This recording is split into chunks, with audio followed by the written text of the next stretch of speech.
구약의 말씀입니다. 열왕기하 20장 1절에서 6절 말씀. 그때 히스기야가 병들어 죽게 되매 아모스의 아들 선지자 이사야가 그에게 나와서 그에게 이르되 여호와의 말씀이 너는 집을 정리하라. 내가 죽고 살지 못하리라 하셨나이다. 히스기야가 낯을 벽으로 향하고 여호와께 기도하여 이르되 여호와여 구하오니 내가 진실과 전심으로 주 앞에 행하며 주께서 보시기에 선하게 행한 것을 기억하옵소서 하고 히스기야가 심히 통곡하더라. 이사야가 성읍 가운데까지도 이르기 전에 여호와의 말씀이 그에게 임하여 이르시되 너는 돌아가서 내 백성의 주권자 히스기야에게 이르기를 왕의 조상 다윗의 하나님 여호와의 말씀이 내가 내 기도를 들었고 내 눈물을 보았노라. 내가 너를 낫게 하리니 네가 3일 만에 여호와의 성전에 올라가겠고 내가 내 날에 15년을 더할 것이며 내가 너와 이 성을 아수르 왕의 손에서 구원하고 내가 나를 이해하고 또 내 종 다윗을 이해함으로 이 성을 보호하리라 하셨다 하라 하셨더라. 아멘. 복음서의 말씀입니다. 요한복음 2장 1절에서 11절 말씀. 사흘째 되던 날 갈릴리 가나에 혼례가 있어 예수의 어머니도 거기 계시고 예수와 그 제자들도 혼례의 청함을 받았더니 포도주가 떨어진지라. 예수의 어머니가 예수에게 이르되 저들에게 포도주가 없다 하니 예수께서 이르시되 여자여 나와 무슨 상관이 있나이까 내 때가 아직 이르지 아니하였나이다. 그의 어머니가 하인들에게 이르되 너희에게 무슨 말씀을 하시든지 그대로 하라 하니라. 거기에 유대인의 정결 예식을 따라 두세 통 드는 돌 항아리 6이 놓여 있는지라. 예수께서 그들에게 이르시되 항아리에 물을 채우라 하신즉 아기까지 채우니 이제는 떠서 연회장에게 갖다 주라 하심에 갖다 주었더니 연회장은 물로 된 포도주를 맛보고도 어디서 났는지 알지 못하되 물도온 하인들은 알더라. 연회장이 신랑을 불러 말하되 사람마다 먼저 좋은 포도주를 내고 취한 후에 낮은 것을 내거늘 그대는 지금까지 좋은 포도주를 두었도다 하니라. 예수께서 이 첫 표적을 갈릴리 가나에서 행하여 그의 영광을 나타내시매 제자들이 그를 믿으니라. 아멘. 서신서의 말씀입니다. 로마서 6장 16절 말씀. 너희 자신을 종으로 내주어 누구에게 순종하든지 그 순종함을 받는 자의 종이 되는 줄을 너희가 알지 못하느냐.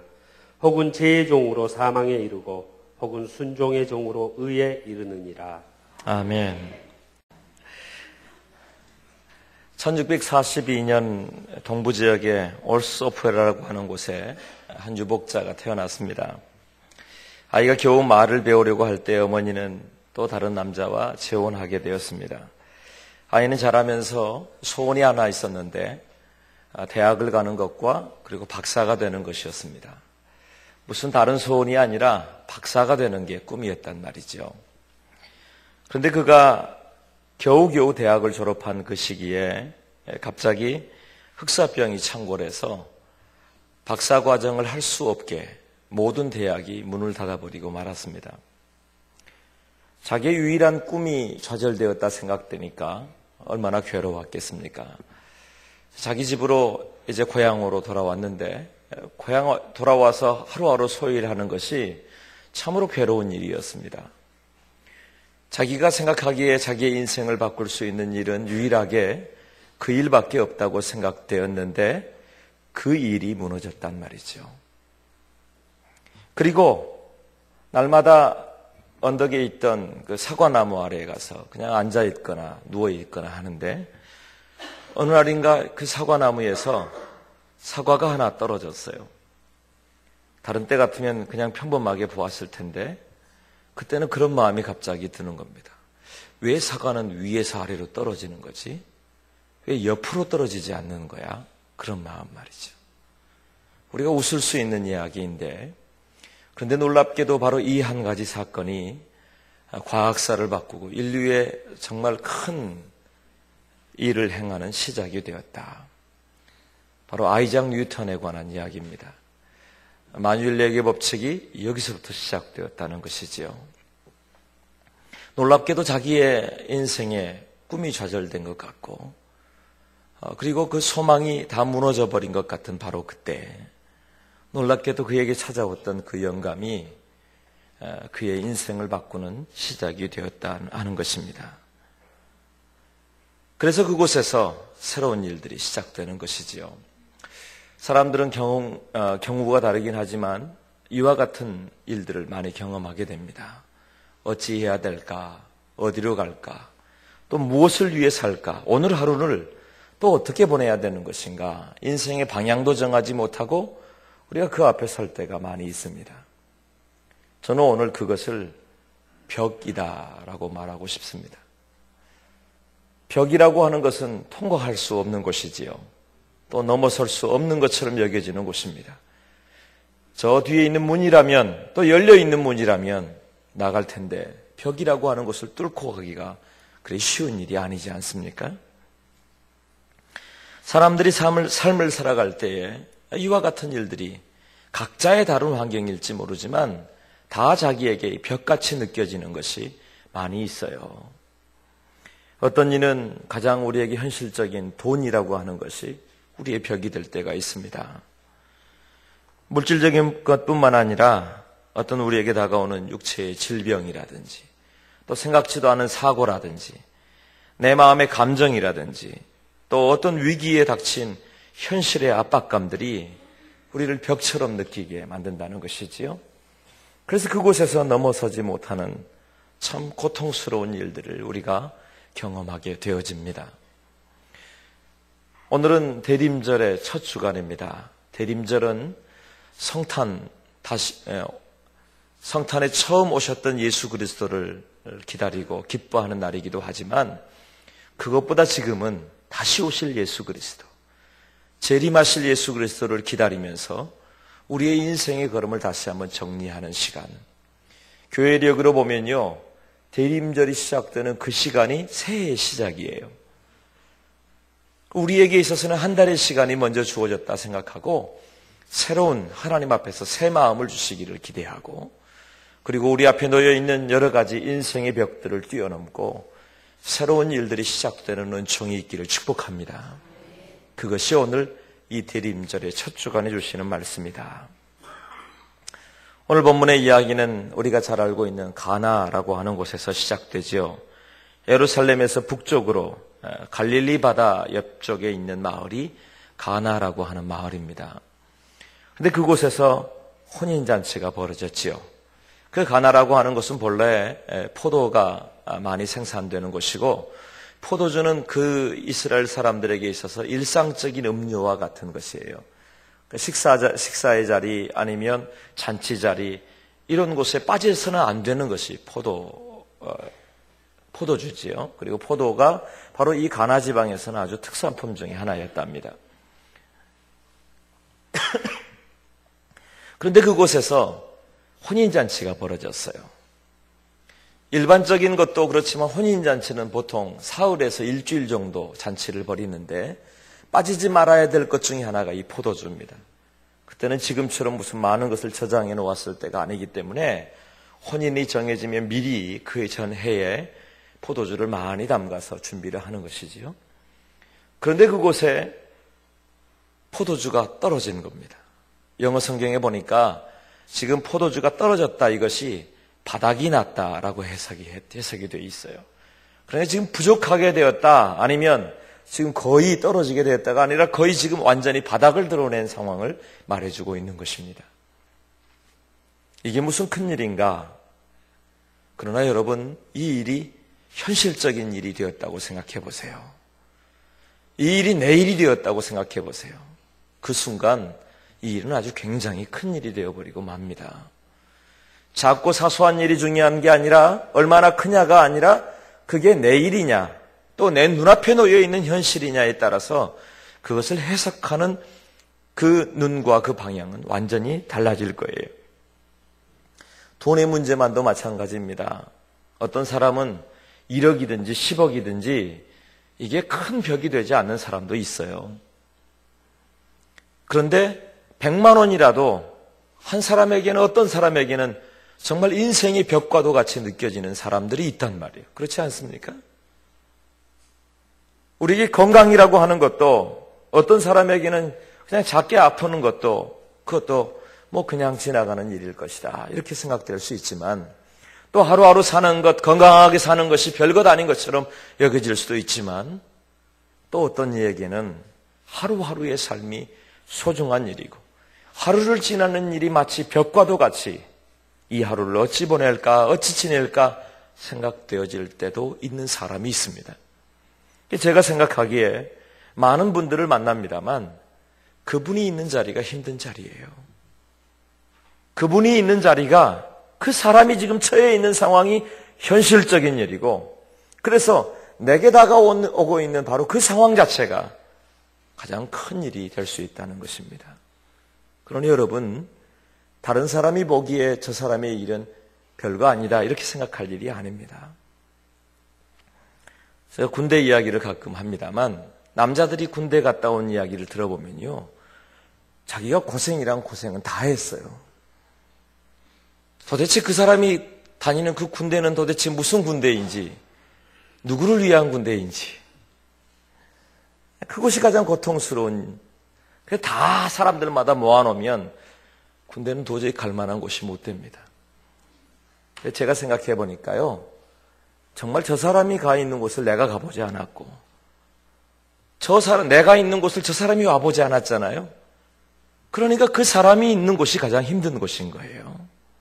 옆에 분들에게 한번 고백하겠습니다. 당신이 계신 곳이 가장 힘든 곳이었지요.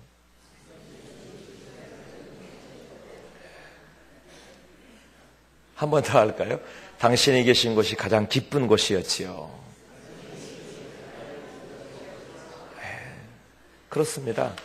내가 있는 바로 그 자리가 현실의 자리인 거예요. 누구의 이야기가 아니라 내가 있는 자리. 그래서 정말 저 사람이 있는 자리, 저 사람이 처해 있는 상황, 그 사람이 당하고 있는 그 현실적인 일들에 고통이면 벽이 될 것이고 기쁨이면 말할 수 없는 기쁨의 자리가 될 겁니다. 근데 사람의 일이라는 게요, 기쁘면 다 늘 기쁘냐, 또 슬픈 일이면 다 슬프냐, 그렇지 않을 때가 많아요.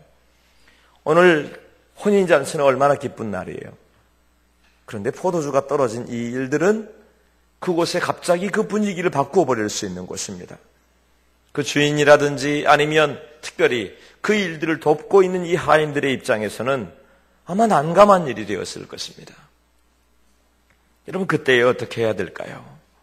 우리에게 주시는 말씀이 이렇습니다. 현실의 벽이 보이느냐? 그렇다면 주 예수 그리스도를 초청하라.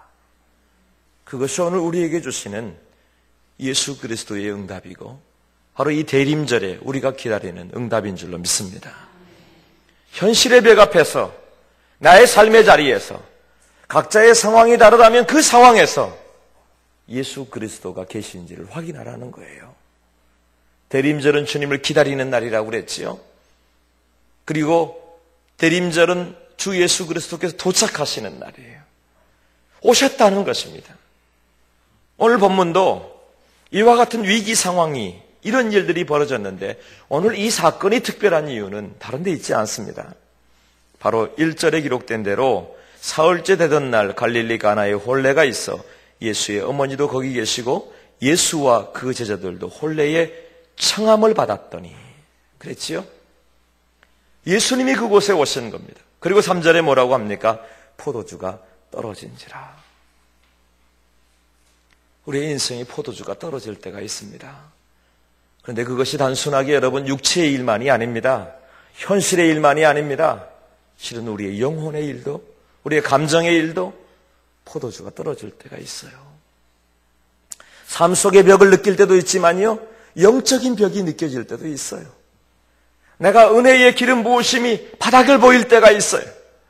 성령의 기름 부으심이 바닥에 있다고 생각되어질 때도 있어요. 여러분, 그럴 때에 어떻게 해야 하나요? 주님이 옆에 계신지를 확인할 수 있기를 축복합니다. 주 예수 그리스도를 초청하게 되길 바랍니다. 주님이 오늘 그 자리에 계시다면 바로 그 자리가 소망의 자리로, 바로 그 초청된 자리가, 주님이 계신 자리가 역전되어지는 자리로 바뀔 줄로 믿습니다. 예전에 어떤 이야기를 들었는데요, 서울 가는 버스에 여러 사람들이 타고 가는데 할머니 한 분이 서울에 있는 그 딸의 집에 가는 중입니다. 근데 휴게실에 이렇게 들렸는데 휴게소에 들려서 잠깐 쉬려고 내리다가 그만 내리는 그곳에서 넘어지셔가지고 골절되고 말았어요. 뼈가 부러졌어요. 휴게소에서 여러분 갑자기 그런 일이 벌어졌으니 어떻게 해야 되겠어요? 모두 당황하고 어쩔 줄 몰라 하는데요. 한 사람이 뒤에서 가만히 계시라고. 그러더니 갑자기 오셔서 여러 가지 것을 준비하더니 응급처치를 하시는 겁니다. 그리고 빨리 버스를 움직여서 가까운 병원으로 옮기게 되었습니다. 그 사람이 누구냐면 외과 의사라고 하는 사람이래요. 이름도 기억하지 못해요. 이야기를 그냥 들었을 뿐인데. 그리고 그 중에 누구라도 그 버스에 누가 탔는지, 의사가 탔는지, 아니면 어떤 사람이 탔는지 관심이나 있었겠어요? 근데 갑자기 일어난 그 일들 중에 외과 의사 한 명이 타고 있다는 그것 때문에 그곳이 모두 수습되는 것을 제가 들었습니다. 여러분, 우리의 삶에 일어나는 많은 일들 중에 많은 사람들과 함께 하는데요. 우리의 삶 가운데 누가 함께 있느냐는 이와 같이 중요해요. 평상시에 삶에는 잘 모릅니다. 우리가 한 걸음을 그냥 하루하루 사는 삶 가운데 그냥 어떤 일이 일어나는가 그거 별로 중요하지 않는 것 같습니다. 그러나 벽과 같이 이런 일들이 일어날 때 어느 순간 갑자기 내 삶에 이와 같은 위기가 느껴질 때 그 순간이 우리에게 눈을 뜨게 되고 귀를 열게 되고 다시 주님이 계신지를 확인하는 날이라고 믿습니다. 그런데 여러분, 바로 그럴 때만이 아니라 지금 다시 대림절을 주시는 이 시간은 이 시간이 하나님을 찾을 때고 가장 적절하게 주님의 이름을 부를 때인 것을 가르쳐주고 계시는 거예요. 우리를 점검해 보는 겁니다. 돌아보는 겁니다. 그리고 지나온 1년의 삶을 돌아보건대 내가 어디에서 넘어졌고 또 어디에서 내가 연약해졌고 어느 곳에서 내가 영혼의 은혜가 바닥을 보일 때라든지 삶의 현실의 벽이 느껴질 때 내가 주님의 이름을 불렀는가, 주 예수 그리스도가 함께 계신가 하는 것 말이죠. 은퇴하신 한 목사님이 글을 써놓은 것을 신문에서 봤어요. 목사님이 자신의 목회 삶을 돌아보면서 한 사건을 잊지 못한답니다. 그리고 가장 그 일이 씁쓸했던 일이라고 해요. 서울에서 이제 목회하시는 분이었는데 이분이 한 성도로부터 개업 예배를 초청을 받았습니다. 가서 봤더니요, 정말 이렇게 화려한 개업 예배가 있는가. 그곳에 막 수없이 많은 사람들이 초청되어 오고 유력한 사람들이 오기로 돼 있고, 그리고 가봤더니 밴드도 와 있고요, 온통 화환도 아주 휘황찬란하게 수없이 많은 화환들이 들어와 있고 정말 사업을 크게 시작했나 보죠. 그런데 보니까 식탁에는 모두 소주며 양주며 이렇게 다 진열되어 있고 다 그렇게 되어 있어요. 그래서 드디어 이제 개업을 하는 이 성도가 와서 목사님을 처음 뵀는데 인사하더니 첫 마디가 그렇게 하더랍니다. 목사님, 예배는 간단히 드려주십시오. 그러더래요. 사람들이 몰려오기 시작하니까 예배는 간단히 드려주십시오. 그러더라는 겁니다. 근데 목사님이 이야기를 들으시고 나서 온몸에 힘이 빠지더라는 거예요. 그리고 그분이 이날의 소감을 이렇게 적었습니다. 그날 개업식에 주님이 오시기 힘든 자리였다. 그날 개업식에 주님이 오시기에 힘든 자리였다. 사실 우리가 힘들고 어려울 때는 주님을 모시기에 더 수월할 때도 있는데요. 이럴 때 지난 1년을 살아오면서 때로 여러분이 많이 분주하게 살아오셨잖아요. 여기 말씀하는 것처럼 많은 것이 준비되고 우리의 삶에 부족함이 없어 보일 때도 있지 않았습니까? 나 열심히 살았습니다. 최선을 다해 살았습니다. 이 정도 살았으면 됐지 않습니까? 라고 말할 수도 있을 것입니다. 그런데 혹시 여러분, 우리의 삶에 주님이 오시기 힘든 자리는 없으셨단 말이에요. 우리가 하루하루를 살아오면서 우리의 삶에 내 영혼에 하루를 분주하게 시작하고 정말 열심히 시작하긴 했는데 시작하면서 단 10초, 단 1분이라도 하나님 앞에 오늘 하루를 의탁하고 의지하는 기도마저도 시작하지 못하고 하루를 시작하지는 않았는가. 하루에 참 많은 일들이 있었을 텐데 그 많은 일들 중에 주님이 얼마나 기억되고 기대되고 바라보는 시간이 얼마나 되었는가? 우리 성도님들의 삶을 이렇게 둘러보면 결코 그냥 사는 분들이 없습니다. 열심히 사는 걸 제가 봅니다. 온 힘을 다해 사는 걸 봅니다. 그런데 여러분, 그럼에도 불구하고 온몸이 지쳐서 돌아와서 잠자리에 들 때라도 하나님이 이 하루를 주님과 함께 하게 해주셔서 감사합니다 라고 하는 그 감사의 고백, 그 고백이 기도마저도 드리지 못하고 잠자리에 들진 않았는가? 사람들과 만나 위로의 시간을 갖고 음식을 나누고 함께하는 시간들은 있는데 말씀 한 구절 묵상할 만한 시간들이 우리의 삶에, 우리의 마음 한켠에 주님이 오셔서 주님이 계실 수 있는, 초청되어 오실 만한 우리의 마음 한켠에 주님이 계셨는가 물어보잔 말이지요. 내 안에 혹시 포도주가 떨어지진 않았습니까? 말씀드렸듯이 현실에게 주어진 온 힘을 다하여 진액이 빠지도록 열심히 일하고 열심히 살아왔던 그것 외에 그 일들이 더 많아질수록 내 영혼의 기름 부으심은 바닥을 향해 가고 있진 않았는가? 주님이 오늘 우리의 삶에 초청되기를 축복합니다. 내 안에 다시 한번 주님이 가득 채워주시기를 축복합니다. 주님이 오셨다는 게 중요해요. 주님이 계신 것이 중요해요. 지금 그 위기보다 더 큰 것은 주님이 계시냐가 중요하단 말이에요. 내 삶에 찬송 한마디가 하루 종일 내 입술에 있었는가? 열왕기 19장에 보면요, 히스기야의 이야기가 나옵니다. 히스기야가 그 아수르의 침공을 받고 이제 위기에 처해 있는 상황입니다. 먼저 아수르 왕이 랍사기를 보내서 사람들을 마음을 흔들어 놓는 거예요.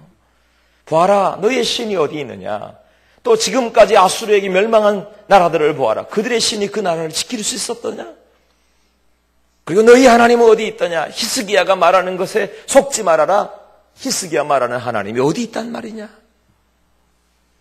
그리고 이 사네립이 편지를 보내서 히스기야에게 항복할 것을 이야기하는 것이죠. 그때 히스기야가 선택한 방법은 이것입니다.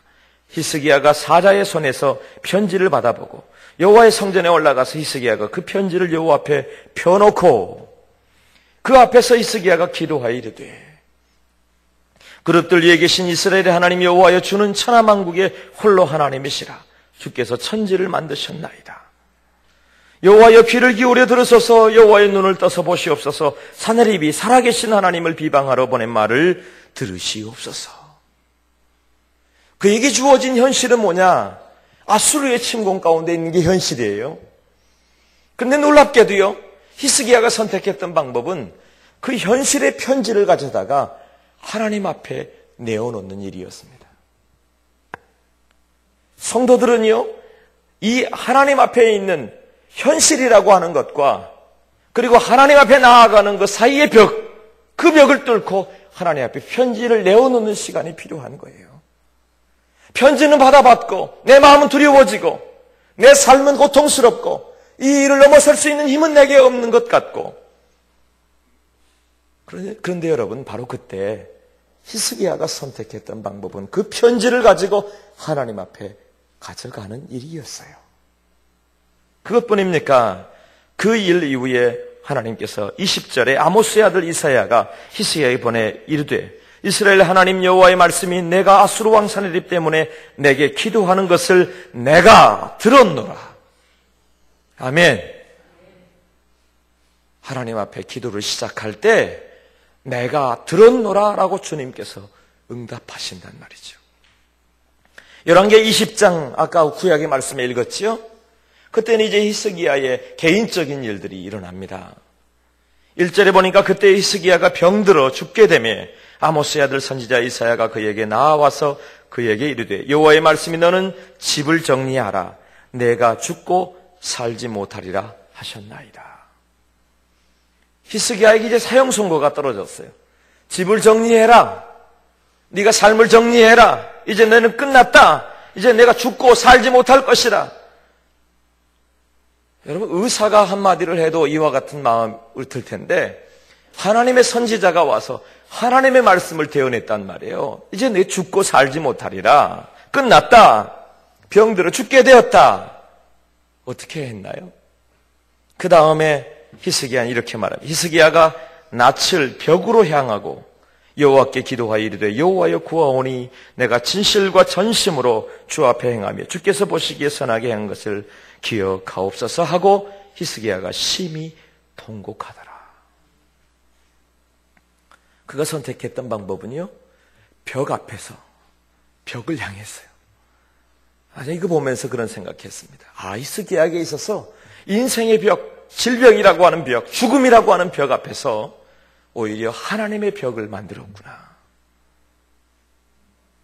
인생의 벽은 넘어설 수 없는 벽이에요. 감당할 수 없는 벽이에요. 그런데 그것을 하나님 앞에 가져갔더니 하나님의 보호의 벽이, 생명의 벽이, 그리고 주님의 능력의 표심판의 벽이 우리를 둘러쳐진 줄로 믿습니다. 성이 되고 요새가 되고 그리고 우리를 인도하시는 그 능력이 된 줄로 믿습니다. 히스기야가 15년의 인생을 연장받았어요. 여러분의 삶에 그 능력의 역사가 히스기야의 고백이 우리의 고백 되기를 축복합니다. 그 응답도 여러분의 고백이 되기를 바랍니다. 아멘이에요. 그가 오늘 고백했던 것은 그가 오늘 이와 같은 선고를 받고 나서 다른 사람에게 다른 곳의 위로를 받는 게 아니라 벽을 향하여 바라보고 하나님 앞에 고백하는 거예요. 하나님 들으시옵소서. 그리고 하나님께서 그 얘기들을 또한 들으셨다고 성경은 말하고 있는 겁니다. 중요한 것은 그것입니다. 현실의 벽이 누구나 있습니다.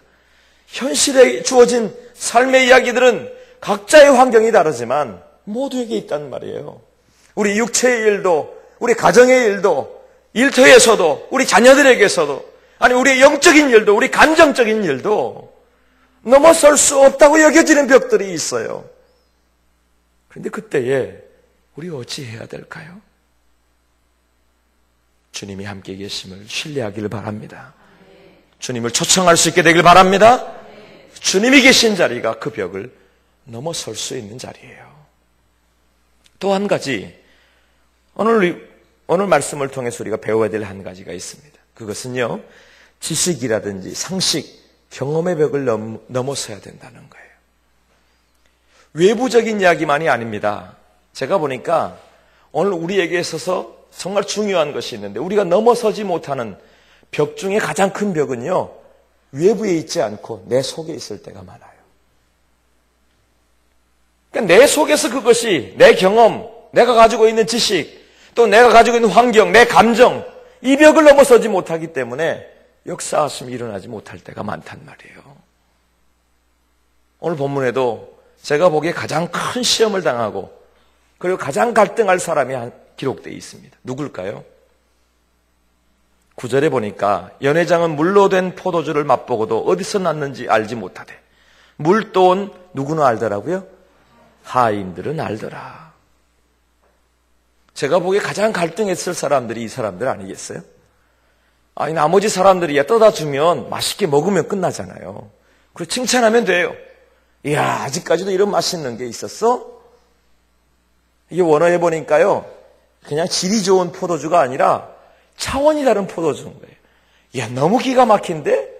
이 정도의 것이 준비되어 있어? 라고 말한단 말이죠. 그런데 떠다 준 하인들은 알잖아요.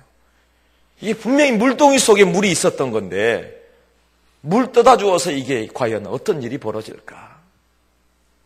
그때 필요한 게 있습니다. 다 같이 하실까요? 순종하고 믿는 것입니다. 아멘. 순종하고 믿는 거예요. 그들은 알고 있습니다. 물인 줄 알아요. 이게 상식적으로, 경험적으로 아무리 긍정적으로 생각해 보아도 이해되지 않는 이야기예요. 그런데 예수님의 어머니 마리아가 말했거든요. 예수님 뭐라고 하든지 어떻게 하라고요? 그대로 좀 해라. 그대로 해. 네가 가지고 있는 것으로 함부로 판단하지 말고 그대로 하라고 말씀하시는 겁니다. 네가 가지고 있는 생각으로 네 마음대로 하지 말고 네 마음속에 순종할 마음만 가져가는 거예요. 그냥 순종하는 거예요. 떠다 주어라 그러면 떠다 주고 그것에 대해서 그대로 해라. 말씀하신 대로 해라. 그리고 그곳에 그 말씀대로 순종하는 것은 다름이 아닙니다. 예수 그리스도를 믿는 믿음으로부터 시작되는 거예요. 사랑하는 여러분, 여러분의 삶이 순종하고 있나요? 우리의 마음에는 기도할 마음도 있었고 아까 말씀드렸던 찬송도 하고 주님을 의지하고도 싶고 주님을 초청하고도 싶고 믿고도 싶은데 순종하지 못하는 이유를 살펴보세요. 어쩌면 누구 때문이라고 말할지 모르지만 실제로는 내 속에서 내가 가지고 있는 내 생각, 내 지식, 내 능력, 그리고 내가 가지고 있는 경험들, 그리고 내 감정들, 그것들 때문에 내가 주님을 온전히 영접하지 못할 때가 참으로 많지 않습니까? 그곳에서 필요한 게 있어요. 그냥 순종하는 거고, 그리고 아멘 하고 믿는 거예요. 마태복음 15장에 두루와 시돈 지방에 예수님이 가셨습니다.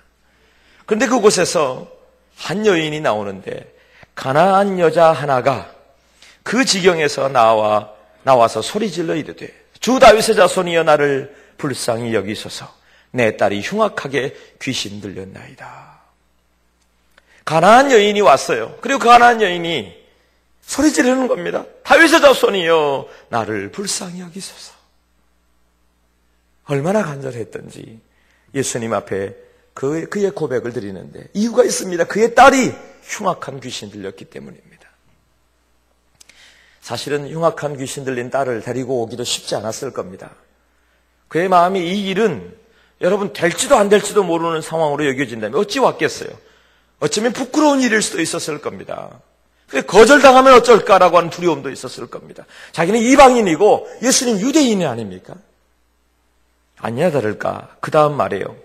예수는 한 말씀도 대답하지 아니하시니 기가 막히게도 그렇게 소리 질러도요 예수님은 아무 말씀도 하시지 않는 거예요. 예수님이 침묵하시는 거예요. 여러분 그럴 때 있으시죠? 주님께 기도하고 의지한다고 마음을 작정해보고 시작했는데 주님이 침묵하세요. 아무 변화도 없어요. 이제 이때쯤 되어지면 이 정도 되어지면 좀 뭔가 변화가 있다든지 그런데 예수님이 침묵하십니다. 뿐입니까? 제자들이 답답했어요. 주위에 보고 있는 제자들이. 그러니까 이렇게 말합니다. 제자들이 와서 청하여 말하되 그 여자가 우리 뒤에서 소리를 지르오니 그를 보내소서. 이 여인이 점잖게 와서 주 다윗의 자손이여 불쌍히 여겨주세요. 이랬을까요? 아니요. 제자들이 보기에도 얼마나 답답했으면 안타까웠으면 예수님 들리지 않습니까? 보내주십시오. 그 말은 낫게 해주십시오. 치료해 주십시오. 이방 여인이어도 괜찮습니다. 좀 도와주십시오. 이런 이야기 아니에요? 누가 보기에도 저 사람 정도면, 누가 보기에도 저 정도 믿으면, 누가 보기에도 저 정도 신앙생활하면 잘 돼야 될 것인데 그런데 더 기가 막힌 건 그 다음 이야기예요. 예수께서 대답하여 이르시되 나는 이스라엘 집에 잃어버린 양 외에는 다른 데로 보내심을 받지 아니하였노라. 무슨 말이에요? 너하고는 상관없다 이 이야기예요. 제자들이 부탁했어요. 이 사람도 소리 질렀어요. 그런데 말씀하시는 게 얼마나 놀라운 거절입니까? 너하고는 상관없다는 겁니다. 기가 막힐 일 아니에요? 이 정도 되었으면 우리는요 정말 벌떡 일어나서 아마 가버렸을지도 몰라요. 그렇지 않습니까? 그런데 이 여인을 보십시오. 여자가 와서 예수께 절하며 이르되 주여 저를 도우소서. 기가 막힌 게 그겁니다. 도대체 자존심도 없나요? 그 앞에서 바짝 다시 엎드리는 겁니다. 주여 나를 도우소서. 그런데 예수님의 이야기를 들어보세요. 자녀의 떡을 취하여 개들에게 던짐이 마땅하지 아니하니라. 그 말은 네가 아무리 이래봐야 너는 개 같은 거다. 이래도 여러분 참을 수 있겠어요? 이래도 여러분 일어설 그 앞에서 다시 엎드려서 구할 수 있겠어요? 똑같군요, 예수님. 당신도 똑같습니다. 이 정도 했으면 되었지. 더 이상 뭘 하란 말입니까? 일어서 빨리 가자. 그리고 애 데리고 가버렸을 거야, 아마. 사랑하는 여러분, 우리가 예수님 앞에, 하나님 앞에 설 때에는 자존심으로 가는 게 아니에요. 하나님 앞에 설 때에는 내 감정으로 가는 게 아니에요. 내가 가지고 있는 경험이나 지식으로 가는 게 아니에요. 상식으로 가는 게 아니에요. 예수님 앞에는 정직하게 그냥 가는 거예요. 뭐라고 말씀하시든지 주님 없이는 소망 없다는 것 인정하고 가는 거예요. 그리고 주님이 뭐라고 말씀하시든지 그 앞에 엎드리면 되는 겁니다. 여자가 말합니다. 주여 올소이다마는 죄들로 제 주인의 상에서 떨어지는 부스러기를 먹나이다. 이 여인이 어머니의 마음으로, 소망 없는 마음으로, 더 이상 주님 없이는 안 된다는 마음으로 하나님 앞에 간 것 아닙니까? 예수님 앞에 엎드린 것 아닙니까?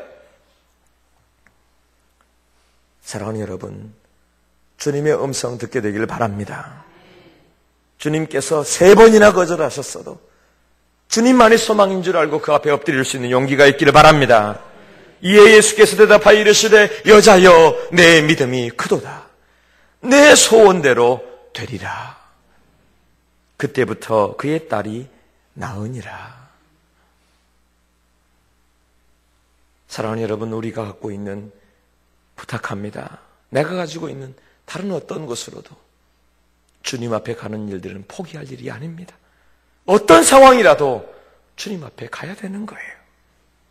주님이 우리를 또한 기다리고 계시는 겁니다.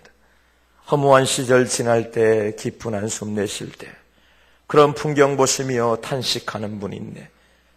고와 같이 너희를 버려두지 않으리. 내가 너희와 영원히 함께하리라. 성령이 오셨네. 성령이 오셨네. 내 주에 보내신 성령이 오셨네. 우리 인생 가운데 신이 찾아오셔서 그 나라 꿈꾸게 하시네. 아멘. 내 주에 보내신 성령님이 오셔서 고와 같이 버려두지 아니하시고 내가 너희와 영원히 함께하겠다. 주님 우리 부르시는 자리에 있는 거예요. 여러분, 주님이 뭐라고 말씀하시든지 그게 뭐 중요합니까? 침묵하시면 그 앞에 다시 물어주시면 되는 것이고, 주님이 너는 아니라고 말씀하셔도 그 앞에 엎드려서 가야 되는 게 우리의 삶이고, 개 같다고 이야기하여도 내 자존심이 뭐 중요해요? 주님 도우시지 않으면 개 같은 내 인생이 주님 앞에 설 수 없다고, 살 수 없다고. 난 아무것도 아니어도 내가 오늘 하루를 사는 방법, 내 인생의 승리의 걸음을 걸을 수 있는 유일한 길은 주 예수 그리스도밖에 없다 고백하는 우리가 되기를 바랍니다. 그곳이 주님을 만날 자리인 거예요. 그곳이 주님이 계신 자리인 거예요. 아니, 주님이 나를 기다리시는 자리예요.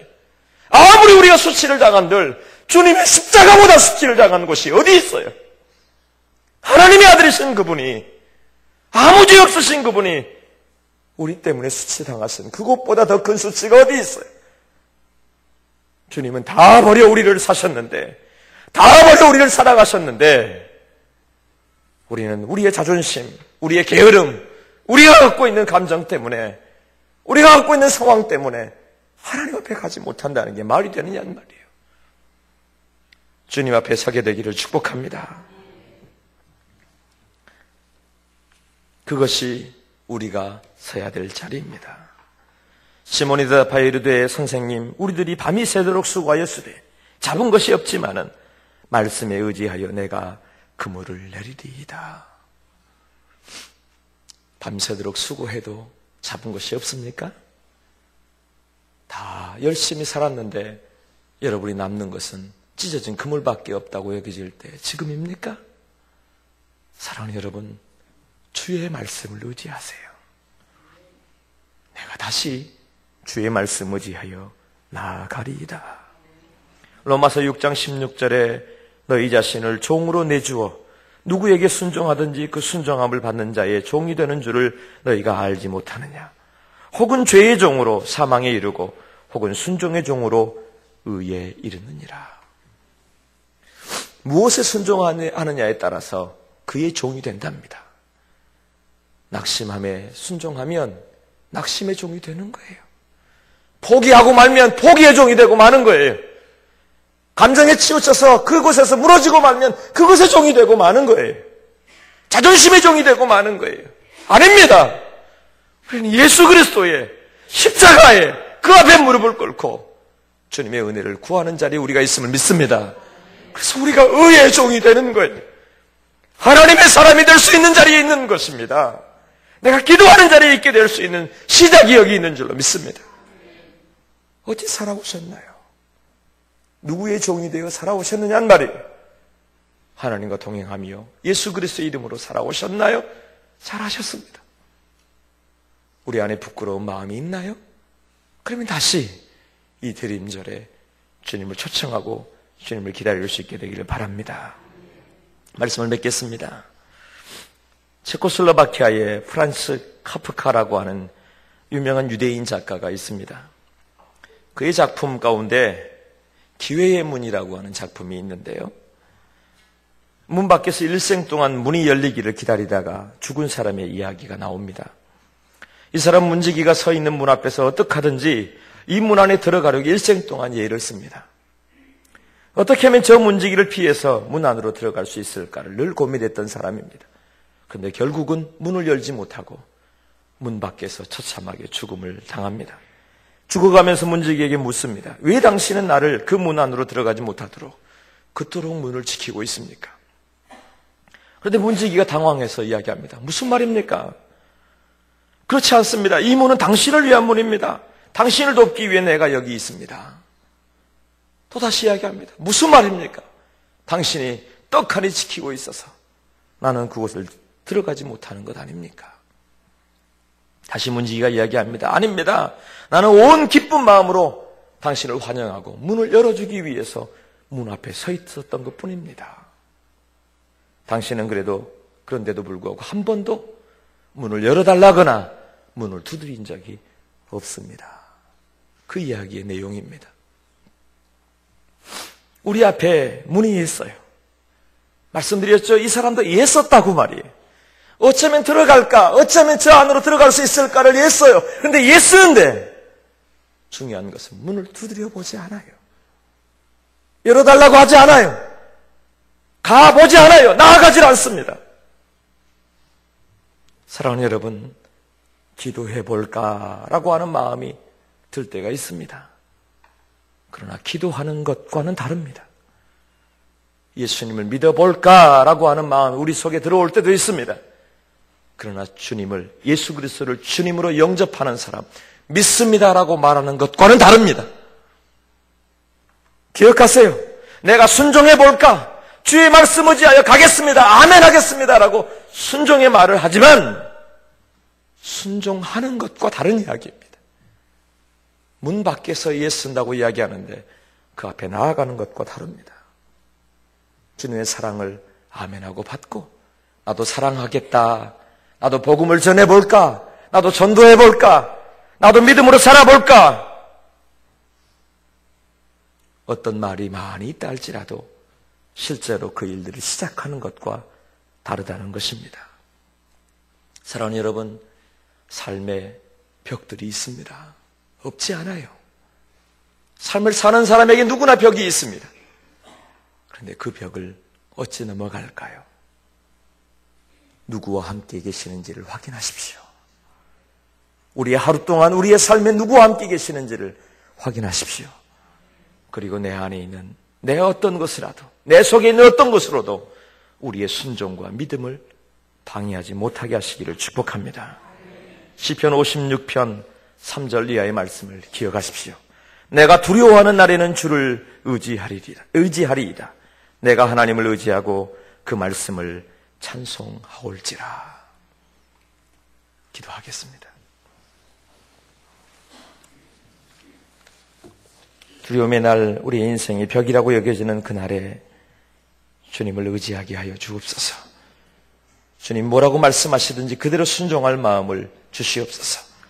무엇보다 주님, 우리의 마음에, 우리의 인생에, 우리의 삶에 주님이 오실 만한 자리에 계셨는지 우리가 우리를 살피도록 도와주시고 주님 앞에 서게 하여 주옵소서. 우리의 소망 되신, 우리의 문이 되신, 길이 되신 예수님의 이름으로 기도드립니다. 아멘.